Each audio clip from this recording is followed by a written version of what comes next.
आज हम बात करने जा रहे हैं एक बहुत ही इम्पोर्टेंट सवाल पर।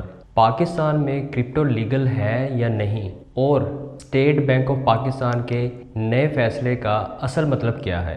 अगर आप बिटकॉइन या किसी भी क्रिप्टो में इंटरेस्ट रखते हैं या फ्यूचर में इस फील्ड में आना चाहते हैं तो ये वीडियो आपके लिए बहुत ज़रूरी है। सबसे पहले इस वीडियो का बैकग्राउंड समझ लेते हैं कि 2018 में स्टेट बैंक ऑफ पाकिस्तान ने एक सर्कुलर दिया था जिसमें बैंक्स को ये कहा गया था कि क्रिप्टो जैसे बिटकॉइन के साथ डील ना करें, किसी क्रिप्टो कंपनी या एक्सचेंज को सपोर्ट ना दें। इसका रिजल्ट ये निकला कि पाकिस्तान में क्रिप्टो का स्टेटस क्लियर नहीं था।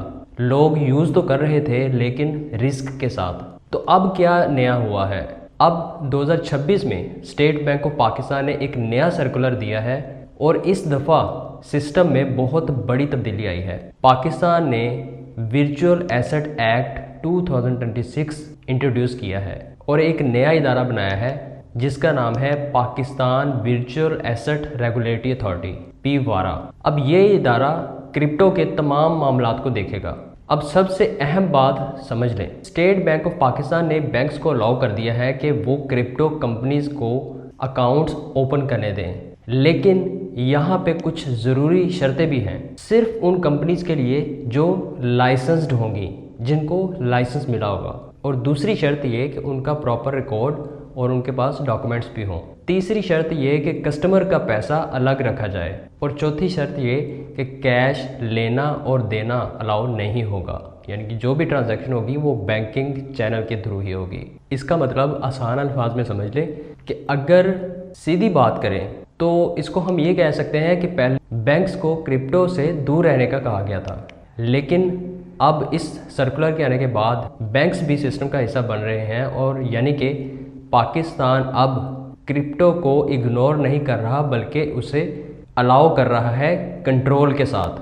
आम आदमी के लिए इसके बाद क्या तब्दीली आएगी? सबसे बड़ा सवाल यहाँ पे यही पैदा होता है कि आम आदमी के लिए इसमें क्या है। तो फ्यूचर में पाकिस्तान में लीगल क्रिप्टो करेंसीज आ सकती हैं। इस नोटिफिकेशन के बाद बैंक के थ्रू क्रिप्टो का लेना देना अलाउ हो जाएगा, यानी कि उसकी इजाज़त होगी। फ्रॉड और स्कैम्स कम हो जाएंगे, लेकिन साथ ही साथ हर ट्रांजैक्शन पे रिकॉर्ड होगा और ये डाटा बैंक्स FBR को प्रोवाइड करेंगे, जिसके बाद आपका इस पे टैक्स देना लाजिम होगा। यहाँ पे एक बहुत ज़रूरी बात समझने वाली ये है कि लीगल होने का मतलब ये नहीं है कि सब कुछ फ्री हो गया है, बल्कि हर चीज़ रूल्स के अंदर होगी और इस पर चेकिंग भी होगी और रूल तोड़ने वाले पर एक्शन भी लिया जाएगा।